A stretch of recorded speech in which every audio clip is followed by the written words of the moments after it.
오늘 말씀은 우리 하늘 가는 길 8번째 시간입니다. 의를 위하여 박해를 받은 자라고 하는 제목입니다. 이 팔복 중에서 오늘 마지막 제 시간인데요. 의를 위하여 박해를 받았다. 여러분, 이 예수님께서 8가지 복을 말씀하시면서 마지막에 이제 박해를 받은 사람이 복이 있다. 이렇게 말씀을 합니다. 자, 한번 생각해 보세요. 복이라고 했는데 박해를 받은 것이 복이다. 이렇게 말씀을 하고 있습니다. 여러분, 이 박해를 받는다는 것은 힘이 없기 때문에 어떻게 보면 피해를 입는 것이고 또 괴롭힘을 받는 것이죠. 억울한 일입니다. 갑과 을의 관계에서 아마 을에 위치해 있겠죠. 그리고 피해자와 피의자의 입장에서는 바로 이제 피해자의 입장에 있는 사람이 바로 이렇게 박해를 받는 사람일 겁니다.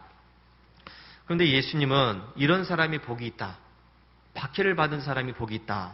이렇게 말씀하시니까 과연 이게 무슨 말씀일까 하는 그런 생각을 갖게 됩니다. 예수님께서 요한복음 15장에서 이런 말씀을 하셨습니다. 요한복음 15장 19절에서 내가 너희를 세상에서 택하였기 때문에 세상이 너희를 미워하느니라. 20절에서는 사람들이 나를 박해하였은즉 너희도 박해할 것이요. 예수님은 이 믿는 사람들이 세상으로부터 박해를 받는 것, 지극히 당연하다는 듯이 이제 말씀을 하고 있습니다. 내가 박해를 받았으니까 너희들도 박해를 받을 것이다. 이런 말씀을 하고 있습니다. 자, 여러분, 그러면 우리가 이런 이야기를 들으면 뭐 예수 괜히 믿었네. 그런 생각을 할 수도 있어요. 박해를 받는다는데 좋아할 사람이 누가 있겠어요? 그렇죠? 박해를 받는데 억울하게 어떻게 보면은 피해를 입고 억울하게 괴롭힘을 받는데 그게 좋아할 사람이 누가 있습니까? 그러니까 예수님이 나를 믿는 사람들은 세상이 너희를 미워할 것이다. 내가 박해를 받았기 때문에 너희들도 박해를 받을 거야. 이런 얘기 들으면 예수 믿는 거 괜히 후회할 수도 있어요. 믿기 전에 이런 얘기 들었으면 아예 안 믿었을 텐데 지금 뭐 대들을 수도 없고 좀 곤란한 그런 상황이 됩니다. 이런 얘기 들으면서 우리는 예수 믿으면 복 받습니다라는 얘기를 하게 됩니다. 전도할 때도 그런 얘기 듣고요. 또 설교할 때도 그런 얘기를 하게 돼요. 예수 믿으면 복 받습니다. 예수님이 잘 믿으세요. 이런 얘기를 하게 되는데 근데 여러분, 그 복이라고 하는 것은 우리가 얘기하는 그런 복이에요. 잘 되는 겁니다. 좋아지는 것이고 또 형통해지는 것, 그리고 아프던 사람도 예수 믿고 나서 병이 낫는 것, 이런 것을 우리가 복이라고 그러지. 그리고 매를 맞고 핍박을 받고 억울한 일을 당하는 게 이게 뭐가 복입니까? 이런 복을 기대하고 우리가 예수를 믿고 있는데 갑자기 박해를 받는 것이 복이다. 이러면 잘 믿는 사람들도 도망갈 수 있는 이제 그런 상황이 되는 것이죠. 이렇게 생각해 보면 성경에는 이런 얘기도 있고 저런 얘기도 있고 그러니까 박해를 받는 것 복이다. 이 말은 어쩌다가 그냥 한번 있는 얘기겠지. 아니면 예수님이 우리한테 좀 신앙생활 좀 잘하라고 더 열심히 믿으라고 이런 말씀도 하시겠지. 아니면 이건 나하고는 별 상관이 없을 거야. 나한테는 일어나지 않는 일일 거야. 이렇게 우리가 편하게 생각하고 넘어갈 수도 있습니다. 그런데 여러분, 성경을 보니까 예수님이 그냥 한 번 하신 말씀이 아니에요. 박해를 받는 것이 복이다. 이런 이야기들이 성경에 그저 한두 번 있는 것이 아닙니다. 성경은 믿는 사람들이 박해를 받아야 된다. 박해를 받는 것이 마땅하다. 당연한 것처럼 이렇게 이야기하고 있는 부분들이 많이 있습니다. 사도행전 14장 22절에 보니까 우리가 하나님의 나라에 들어가려면 많은 환난을 겪어야 할 것이다. 베드로전서 3장 14절 의를 위하여 고난을 받으면 복 있는 자다. 베드로전서 4장 13절 14절에서는 너희가 그리스도의 고난에 참여하는 것으로 즐거워하라. 너희가 그리스도의 이름으로 치욕을 당하면 복 있는 자다. 디모데후서 3장 12절 무릇 그리스도 예수 안에서 경건하게 살고자 하는 자는 박해를 받을 것이다. 데살로니가후서 1장 5절 그러므로 너희로 하여금 하나님의 나라에 합당한 자로 여김을 받게 하려 함이니 그 나라를 위하여 너희가 또한 고난을 받느니라. 여러분, 제가 이제 몇 가지 말씀만 찾았는데 성경에 이제 고난이라는 주제로 살펴보면 말씀이 굉장히 많이 있습니다. 제가 이제 사랑이라는 이런 단어를 통해서 한번 말씀드린 적도 있고 또 오늘도 마찬가지로 이제 고난, 환난, 이런 것에 대해서 제가 또 나중에 수요 예배 때 이 말씀들을 하나하나 이제 풀어가면서 말씀을 드리려고 하는데, 어쨌든 여러분, 이 고난의 문제들, 또 핍박의 문제들, 박해의 문제들, 이거를 성경은 그냥 한두 번 지나가듯이 말씀하고 있는 것이 아니라는 것을 우리는 기억해야 됩니다. 그래서 그런지 성경에서 여러분 가장 고난을 많이 당한 사람이 누굴까요? 가장 괴롭힘을 많이 당하고 억울한 일을 많이 당한 사람. 구약에서 보니까 대표적인 사람으로 다윗이 있습니다. 물론 다른 사람도 있죠. 요셉도 물론 고난을 당했죠. 다윗을 보니까 가장 많은 박해를 받고 고난을 당하고 어려움을 당하고 힘든 일을 겪은 사람 중에 한 사람입니다. 근데 이 다윗이 뭐라고 했는가 하면 고난 당한 것이 내게 유익이다, 이런 얘기를 합니다. 자, 여러분, 고난 당한 것이 나에게 잘된 일이야, 좋은 일이었어, 이렇게 이야기를 하고 있습니다. 베드로도 보니까 베드로가 이런 이야기를 합니다. 그리스도인으로 고난을 받으면 부끄러워하지 말고 도리어 그 이름으로 하나님께 영광을 돌리라. 고난을 받으면 부끄러워하지 말고 하나님께 영광을 돌리라. 고난을 감내할 것을 또 이야기하고 있죠. 디모데는 너는 그리스도 예수의 좋은 병사로 나와 함께 고난을 받으라. 오히려 고난을 받으라고 이야기합니다. 또 온갖 고난과 어려움과 박해를 받아서 살 소망까지 끊어졌다, 이렇게 이야기한 사람이 있습니다. 여러분, 고난을 얼마나 많이 당했으면 나 이제 죽고 싶어, 살기 싫어, 살 소망이 끊어졌다, 이런 이야기를 한 사람이 바로 바울이라는 사람입니다. 사형 선고를 당한 것과 같다, 이렇게 이야기했습니다. 이 바울이 뭐라고 얘기했냐면 현재의 고난은 장차 우리에게 나타날 영광과 비교할 수 없다. 지금 고난 당하는 것 앞으로 우리가 받을 영광과는 비교할 수 없는 거야. 이건 아무것도 아니야. 이렇게 또 이야기를 하고 있습니다. 여러분, 예수님을 신실하게 믿는 자들에게 이 고난과 박해와 어떻게 보면 어려움과 또 여러 가지 환난 등은 피할 수 없는 아주 필연적이라는 것임을 우리는 기억해야 됩니다. 이거는 피할 수 없는 그런 문제라는 것이죠. 그래서 이런 것이 없으면 믿는 것이 아니다 라고까지도 이야기할 수가 있어요. 고난당하지 않으면 믿는 것이 아니라는 것이죠. 어려움을 당하지 않으면 그는 믿는 것이 아니다. 웨슬리 목사님은 이렇게 이야기합니다. 그러면 박해를 받는 사람들은 어떤 사람입니까? 이렇게 물었을 때 웨슬리 목사님이 이렇게 이야기했습니다. 그 박해를 받는 사람은 바로 의로운 사람입니다, 이렇게 얘기했습니다. 오늘 말씀에서 그랬죠. 의를 위하여 박해를 받는 사람.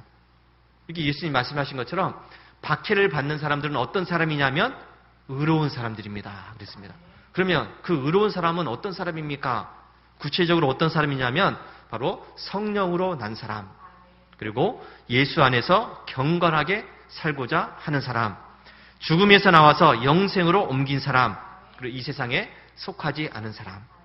그래서 우리가 팔복을 얘기했지만은 마음이 온유한 사람, 겸손한 사람, 하나님 앞에 애통하는 사람, 의에 줄이고 목마른 사람, 하나님과 사람을 사랑하는 사람, 마음이 깨끗하고 누구에게서나 화해를 위한 삶을 살아가는 사람이 바로 박해를 받는 사람입니다, 그랬습니다. 그러니까 여러분, 신실하게 믿고 정말로 예수님을 믿는 사람들은 박해를 받는다고 말씀을 하고 있습니다. 그래서 우리가 정말로 예수님을 믿는다고 한다면 그 예수님 때문에 고난을 받고 박해를 받는 것, 이걸 우리는 두려워하지 않아야 돼요. 왜요? 당연한 얘기이기 때문에. 오히려 이런 것들을 통해서 내가 더 믿음이 강해질 수가 있고 하나님과 우리가 더욱더 가까워질 수가 있고 믿는 자로서 온전한 신앙생활을 할 수 있게 된다는 것을 우리는 잊지 않아야 됩니다. 그럼 여러분, 박해를 받는다 그랬는데 그럼 박해를 하는 사람들은 누구입니까? 박해를 하는 사람. 누가 박해를 하죠? 웨슬리 목사님은 또 박해자들에 대해서 어떻게 얘기했냐면 박해를 하는 사람들은 성령을 따라서 나지 않은 육신의 사람들입니다, 그랬습니다. 그리스도 예수 안에서 경건하게 살지 않는 사람들, 죽음에서 생명으로 옮기지 못한 사람들, 형제를 사랑하지 않는 사람들, 성령의 가르침을 따라서 사랑과 용서의 하나님을 모르는 사람들, 결국은 구원받지 못한 사람들, 즉 마귀의 자녀들, 마귀의 종들이 하나님의 자녀들을 박해한다라고 말씀을 하고 있습니다. 그러니까 여러분, 예수님을 믿는 사람으로서 박해를 당하는 것은 당연하다는 것이죠. 왜요? 예수님을 믿지 않는 사람들, 예수님을 모르는 사람들, 마귀에게 붙잡힌 그런 사람들이 바로 하나님의 자녀들을 박해한다는 것을 말씀을 하고 있습니다. 따라서 여러분, 내가 지금 예수님 때문에 박해를 받는다. 내가 예수님 때문에 괴로움을 당하고 고난을 당하고 어려움을 받는다. 그런 사람이 있다고 한다면 그 사람은 확실한 하나님의 자녀예요. 고난을 받으면 확실히 하나님의 자녀입니다. 그런데 하나님의 자녀임에도 불구하고 하나님의 자녀라고 하면서도 이런 고난이 없다고 한다면 그 사람은 한번 생각해 봐야 돼요. 정말로 하나님의 자녀인지. 하나님의 자녀이기 때문에 박해를 받고 고난을 받는다. 이걸 우리가 잊지 않아야 됩니다. 그러니 여러분, 박해를 받는 것, 고난을 받는 것이 여러분 하나님의 자녀 입장에서는 영광스러운 일입니다. 왜요? 하나님의 자녀이기 때문에 받는 것이니까. 하나님의 자녀가 아니면 받을 수 없는 건데 내가 하나님의 자녀이기 때문에 그 고난을 당한 것이기 때문에 박해를 받기 때문에 영광스러운 것이라는 것이죠. 그래서 이 믿음의 선진들처럼 박해를 받는 것에 대해서 두려워하지 않고 피하려고 할 필요가 없다는 것입니다. 성경에서도 박해를 피하지 마라, 두려워하지 말라고 말씀을 하고 있습니다. 오히려 이런 박해가 있을 때, 고난을 당할 때, 어려움을 당할 때 감사하라, 하나님을 찬양하라, 하나님께 영광을 돌리라고 말씀을 하고 있습니다. 자, 그러면 여러분, 박해를 당할 때, 고난을 당할 때 하나님께 감사하라, 이게 됩니까? 여러분, 이렇게 돼요? 내가 굉장히 어려움에 빠져 있습니다. 힘든 일에 빠져 있습니다. 너무 괴로워요. 그런데 감사하라, 찬양하라, 영광을 돌려라, 이러면 싸움이 날 수도 있어요. 내 형편이 지금 이런데 지금 뭐 감사가 어디 있느냐, 지금 이게 감사할 형편이냐, 지금 찬양이 어디 있느냐, 뭐 찬양이 나오느냐, 이렇게 해야 되죠. 그런 분들이 굉장히 많이 있습니다. 내가 이렇게 힘든데 무슨 기도입니까? 내가 이렇게 힘든데 무슨 찬양입니까? 내가 이렇게 힘든데 무슨 감사가 있습니까? 그런데 여러분, 믿음의 선진들은 그렇지 않았다는 것이죠. 오히려 고난당할 때, 힘들 때, 어려울 때 오히려 하나님께 기도하고 찬양하고 감사하고 영광을 돌렸습니다. 바울과 실라를 보니까 바울과 실라가 귀신 들린 여종을 그 귀신으로부터 구해냈습니다. 귀신 들려가지고 그렇게 힘들어하는 그 여자를 예수의 이름으로 그 귀신을 물리쳐줬습니다. 여러분, 귀신 들렸다가 귀신이 떠나가니까 이 여자가 얼마나 정신이 멀쩡하겠습니까? 전에는 뭐 물불 안 가리고 그렇게 있었는데 이제는 귀신이 떠나가니까 제정신이 돌아왔어요. 그런데 바울과 실라가 그렇게 좋은 일을 했는데, 그러면 바울과 실라가 좋은 일을 했으니까 사람들한테 칭찬을 받았습니까? 박수를 받았습니까? 사람들한테 상을 받았습니까? 아니에요, 여러분. 성경을 보니까 오히려 바울과 실라가 고발을 당했습니다. 귀신을 쫓아냈다. 귀신을 통해서, 귀신 들린 그 여자를 통해서 점을 치던 그 주인이 귀신이 떠났으니까 이제 점을 못 보니까. 그러니까 자기는 돈벌이가 안 되니까 오히려 바울과 실라를 고발했습니다. 이 사람이 우리 성에 와가지고 이렇게 우리를 혼란스럽게 만든다. 이 성을 복잡하게 만들었다. 한 번도 경험하지 못한 이상한 것을 전한다 하면서 고발을 했습니다. 바울과 실라는 그 자리에서 붙잡혀가서 옷이 벗겨진 채로 매를 맞았습니다. 채찍질을 당했습니다. 그리고 두 손 두 발이 꼭 묶여가지고 깜깜한 지옥 감옥에, 지하 감옥에 갇히고 말았어요. 여러분, 바울과 실라가 지금 하나님을 위해서, 복음을 위해서 그렇게 좋은 일을 했습니다. 귀신을 쫓아냈으니 얼마나 좋은 일입니까? 얼마나 복음적인 일이에요. 그런데 이들이 지금 그렇게 좋은 일을 해놓고서 어떤 상태가 되었는가 하면 비참한 상태가 되었다는 것이죠. 오히려 사람들한테 잘했어, 너무 잘했어, 이게 아니라 사람들한테 고발을 당해가지고 지금 매를 맞고서 지하 감옥에 갇혀 있습니다. 바울과 실라가 뭐 잘못한 것이 있다고 한다면 괜찮은데 그것도 아니잖아요. 그냥 억울하게 누명을 쳤습니다. 이렇다 저렇다 변명의 말도 한마디도 하지 못했어요. 말도 들어보지 않았습니다. 오히려 그냥 다짜고짜 붙잡아다가 때리고 그리고 감옥에 쳐넣었다는 것이죠. 그러니까 이 바울과 실라 입장에서는 얼마나 지금 억울합니까? 황당한 일이고, 만약에 여러분들이 이런 일을 당했다고 한다면 그 마음이 어땠을까요, 여러분? 내가 지금 이런 일을 당했다고 한다면 그 마음이 어땠을까? 나는 주님을 위해서 그렇게 열심히 했는데, 내가 교회를 위해서 그렇게 열심히 했는데, 내가 믿음을 위해서 그렇게 열심히 신앙생활을 했는데 그래서 교회 예배에도 잘 참석하고 기도도 열심히 하고 헌금도 많이 하고 교회 일이라고 한다면 뭐 두 손 두 발 다 이렇게 걷어붙이고 나와서 앞장서서 그렇게 일을 했는데 억울하게 누명을 쓰고 누구 하나 나를 도와주는 사람도 없고 나를 위해서 위로해주는 사람도 없고 지금 내가 비참한 상태가 되어 있다고 한다면 여러분 그 사람이 계속해서 신앙생활을 할 수 있을까요? 낙심하겠죠. 절망했을 겁니다. 내가 억울하게 지금 이런 일을 상했는데 내 마음도 몰라주고 나를 그렇게 이렇게 이상하게 만들어가지고 이렇게 비참하게 되었다. 그러면서 실망하고 낙심하고 해가지고 어떻게 보면 하나님을 원망하기도 하면서 교회를 떠나는 사람들이 많을 거예요. 그런데 이 바울과 실라는 어떻게 했는가 하면 한밤중에 바울과 실라가 기도하고 하나님을 찬송하며. 자, 여러분, 바울과 실라가 한밤중에 일어나서 기도하고 찬송했다고 말씀을 하고 있습니다. 여러분, 앞에서 얘기했지만 이게 지금 기도할 분위기입니까? 찬송할 기분이에요, 지금. 억울하게 매를 맞고서 말 한마디도 못하고 억울하게 매를 맞고서 두 손 두 발 다 묶여가지고 깜깜한 지하 감옥에 지금 갇혀 있는데 이게 지금 기도할 분위기입니까? 찬송이 지금 나옵니까, 입에서? 복음을 전하다가 억울하게 누명을 쓰고 옷이 벗겨진 채 매를 맞고 지금 이런 상태가 되었는데 기도가 나온다? 찬송을 할 수 있다? 감사를 할 수 있다? 여러분, 이거는 아무나 할 수 있는 일이 아니죠. 아무나 할 수 있는 일이 아닙니다. 하나님의 자녀들이니까 하는 거죠.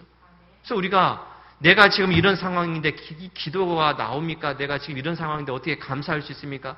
내가 지금 이렇게 어려운 형편인데 무슨 찬송을 합니까? 하면서 막 이렇게 하신 분들이 있어요. 그분 좀 생각을 해봐야 돼요. 그게 아닌데. 그럴수록 더욱더 기도하고 찬송해야 되는데 기도가 나오느냐 찬송할 기분이냐 하면서 막 이렇게 또 절망하고 낙심합니다. 이거 믿음의 이제 방향을 잘못 잡았다는 것이죠. 매를 맞았으니까 살까지 터지고 피도 흘리고 고통도 있었을 것이고 거기다가 두 손 두 발이 지금 다 묶여있는 그런 상태입니다. 차가운 감옥에서 깜깜한 그 감옥에서 그 고통 때문에 신음에서 그냥 끙끙 앓고 있어야 될 그런 사람들이 기도하고 찬송하고 있으니 이게 지금 여러분 제 정신이겠습니까? 온전한 정신이 아니겠죠. 근데 예수님의 정신 때문에 할 수 있는 것이죠. 여러분, 이게 바로 의로운 사람의 모습이라는 것을 기억하시기 바랍니다. 의로운 사람이기 때문에 박해를 받는 거 두려워하지 않고 무서워하지 않았습니다. 박해 때문에 낙심하면서 절망하면서 믿음을 쉽게 버리지 않았습니다. 오히려 감사하면서 찬송하면서 하나님께 영광을 돌리고 있는 것이죠. 스데반 지사님을 볼까요? 스데반 지사님도 믿음과 성령이 충만하다고 그랬습니다. 그래서 이 스데반 지사님이 그 믿음 때문에 성령 충만함 때문에 복음을 전하다가 그리고 교회를 위해서 열심히 일하다가 사람들한테 또 붙잡혔습니다. 사람들 붙잡혔어요. 그리고 이유는 다른 게 아니에요. 열심히 복음을 전했다는 것이죠. 열심히 예수를 믿었다는 겁니다. 예수를 잘 믿었다는 겁니다. 이런 스데반을 향해서 지금 사람들이 붙잡아다가 앉혀놓고 삥 둘러서가지고 돌을 하나 들고서 스데반을 향해서 던지려고 지금 준비하고 있습니다. 그러니까 이 스데반 지사님을 불러다가 예수 믿을래 안 믿을래 지금 묻고 있는 거죠. 예수 믿는다 그러면 우리들이 돌을 던져서 죽일 것이고 예수 안 믿는다 그러면 살려줄게. 지금 사람들이 지금 재판도 없이 즉결 심판을 지금 하고 있습니다. 사람들이 돌을 들고 스데반 지사님 주위를 삥 둘러서서 당장이라도 지금 돌을 던지려고 하는 그런 상황이라는 것이죠. 이런 위기 상황에서 스데반 지사님이 어떻게 했습니까? 여러분, 어떻게 했을까요? 지금 얼마나 지금 끔찍한 상황이에요. 얼마나 무서운 상황입니까? 스데반 지사님이 그 뒤에 돌을 들고 서 있는 그 사람들 향해서 제발 좀 살려달라. 나 두 번 다시 예수 안 믿을게. 한 번만 봐달라. 이렇게 유언을 했습니까? 아니죠. 오히려 스데반 지사님은 자기를 향해서 돌을 던지려고 그런 사람들 향해서 오히려 다시금 복음을 전합니다. 예수 믿으라고 지금 외치고 있습니다.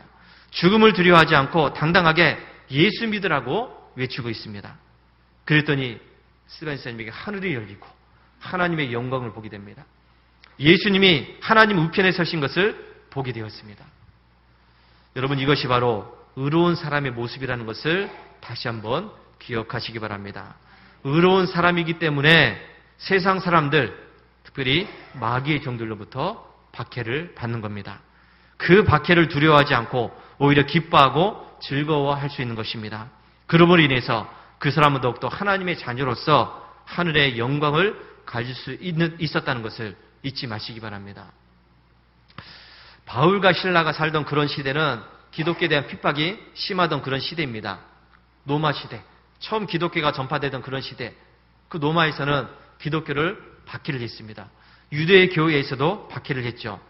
근데 여러분, 바울과 실라, 스데반 지사님이 살던 그런 시대뿐만 아니라 우리가 살고 있는 지금 시대도 여전히 믿는 자들 향한 박해가 있는 시대라는 것을 잊지 마시기 바랍니다. 우리가 종교의 자유가 있으니까, 여러분, 종교의 자유는 있지만은, 그런 말은 있지만은, 법으로 되어 있지만은, 그러나 여전히 이런 박해는 있다는 것이죠. 굳이 외국을 이야기하지 않아도 이슬람권이나 저 인도나 힌두교권, 그런 중동에 있는 그런 나라뿐만 아니라 불교 나라, 이런 나라뿐만 아니라 여러분 그 선교사들 나가 있는 그 얘기를 들어보면 정말 목숨 내놓고 지금 그곳에 가서 선교를 하고 있어요. 찬송 소리가 들리고 기도하는 소리가 들리고 예배 드린다 소리 들으면 당장에 경찰들이 와서 붙잡아 갑니다. 쫓겨나요. 그리고 현지인들이 기독교를 개종해서 예배 드린다? 그러면 그 집을 불태워버립니다. 문을 막아놓고서, 못 나오게 막아놓고 못질을 해놓고서 불질러버려요. 그런 박해가 지금 세계 곳곳에서 일어나고 있습니다. 외국에 얘기하지 않더라도 우리나라에도 믿는 자들에 대한 박해가 분명히 있는 시대에 우리는 살고 있어요. 나는 지금 편안하게 예수 믿고 있는데 무슨 박해냐? 이렇게 할 수도 있습니다. 한번 볼까요, 여러분? 처음 기독교가 전파되었을 때 우리나라는 그 당시에는 불교권이었고 유교권이었습니다. 그래서 처음에 기독교가 들어왔을 때 수많은 순교자들이 생겨났어요. 수많은 순교자들. 제사를 드리지 않는다는 이유 때문에 순교당하고 예수 믿는다는 것 때문에 이렇게 순교당하는 그런 일들이 있었죠. 일제시대 6.25를 거치면서 또 수많은 순교자들이 생겨났습니다. 이런 제가 굳이 얘기 안 해도 다 알고 있는 얘기 아니십니까? 6.25 때 공산당들이 쳐들어와서 교회에서 예배드리고 있는 사람들 향해서 총을 난사하고 가두다가 불질러버리고 수많은 사람들이 죽었습니다. 일제시대. 또 일본 천황하게 절하느냐 안 하느냐 이것 때문에 또 많은 분들이 목숨을 잃었습니다. 그때뿐만 아니라 여러분 지금도 끝나지는 않았지만 여러분 코로나가 한참 활기를 띄었을 때 이게 얼마 안 되지 않아요. 1년, 2년 전입니다. 작년이고 재작년 이야기죠. 믿는 자들에게는 여러분 신앙적인 박해가 있는 시대였어요. 정부에서 뭐라고 했습니까, 여러분? 20명, 30명, 15명 모여라. 예배를 드려라 말아라. 대면 예배 드려라 말아라. 하면서 그렇게 박해를 하지 않았습니까? 정부에서 그렇게 했어요. 왜요? 사람들 모이면 감염된다는 것이죠. 그 이유 때문에 예배를 못 드리게 했습니다. 예배를 드릴 수가 없었어요. 드린다면 벌금을 문다고 그러고 구상권을 청구한다고 그러고 이러니까 그것 때문에 예배를 드릴 수가 없었습니다. 또 지금도 역시 마찬가지로 이 차별금지법과 같은 법을 만들어서 통과시키려고 하는 그런 일들이 있습니다.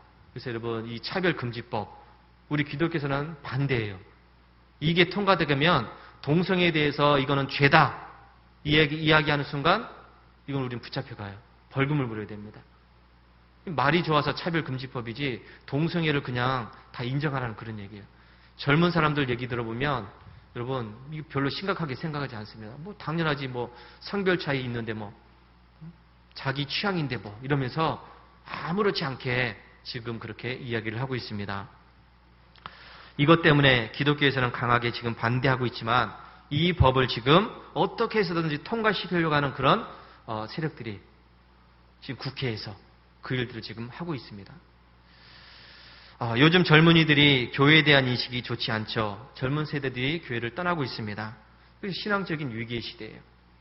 알게 모르게 박해 아닌 박해가 일어나고 있는 그런 시대가 지금 우리가 지금 살고 있는 이 시대예요. 신앙적으로 나는 뭐 아무렇지도 않지 뭐. 내가 뭐 박해를 받았나? 아니에요, 여러분. 지금 말씀드린 것처럼 이런 박해들이 여전히 일어나고 있다는 것을 잊지 마시기 바랍니다. 영적으로 깨어 있어야 이런 것들을 분별할 수가 있는데 이게 못하니까 그냥 뭐 차별금지법 괜찮지 뭐. 저 사람들도 인정해주고 우리도 인정받고 뭐 이렇게 해야지 뭐. 여러분 그게 아니에요. 죄는 죄인데. 그렇죠? 죄를 죄라고 얘기하는데 그거를 벌금을 문다고 그러고 감옥에 가둔다고 그러고 이러니까 이제 문제라는 것이죠. 이러한 때에 우리는 더욱더 굳센 믿음 가운데 있어야 될 줄로 믿습니다.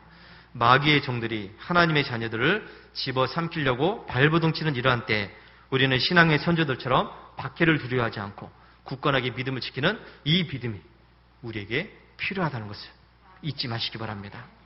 주님은 이렇게 의를 위하여 박해를 받은 자는 복이 있다고 하셨는데 그러면 어떤 복을 받는다고 그랬습니까? 그들이 천국이 그들의 것이요. 천국이 그들의 것이라고 그랬습니다. 여러분 천국을 소유하는 복을 갖는다 이렇게 말씀을 하고 있죠. 그러면 천국의 복, 이 천국의 복은 우리가 처음 시작할 때 첫 번째 복에서 이야기했습니다. 심령이 가난한 자는 복이 있나니 천국이 그들의 것이라고 그랬어요. 지금도 역시 마찬가지죠. 의를 위하여 박해를 받는 자는 복이 있나니 천국이 그들의 것임이라.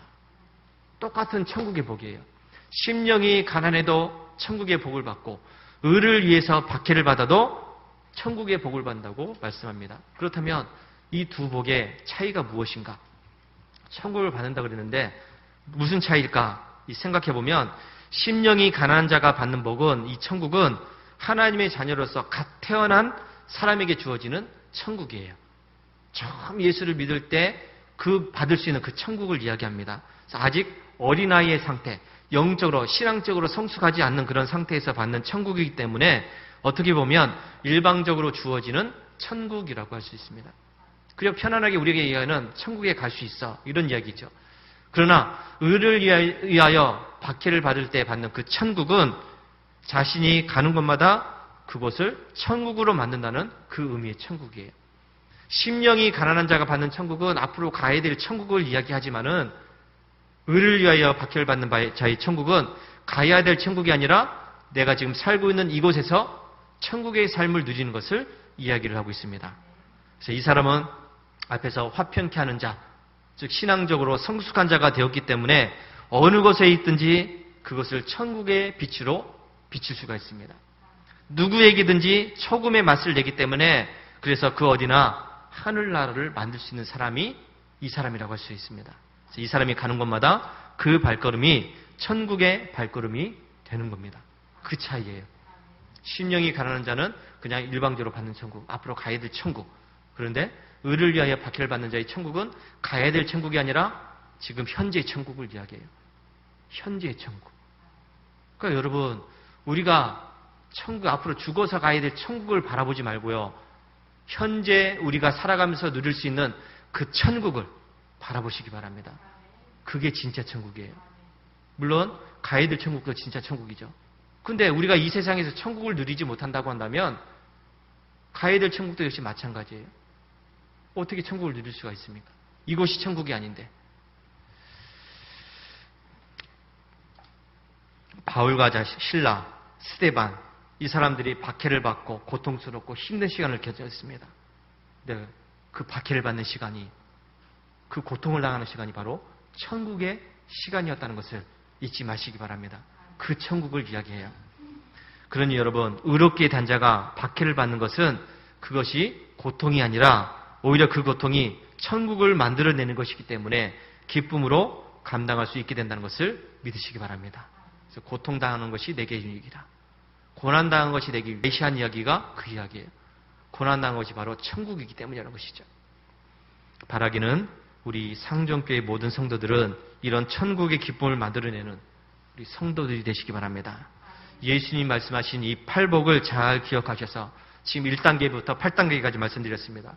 한 단계 한 단계 성숙해지고 풍성해져서 결국은 팔복을 완전하게 이루는 그런 삶을 살아가시게 되길 바랍니다. 그래서 이 하늘나라의 기쁨과 영원한 생명의 은혜를 풍성하게 누릴 수 있는 우리 성도들이 되시기를 주의 이름으로 축원합니다. 할렐루야.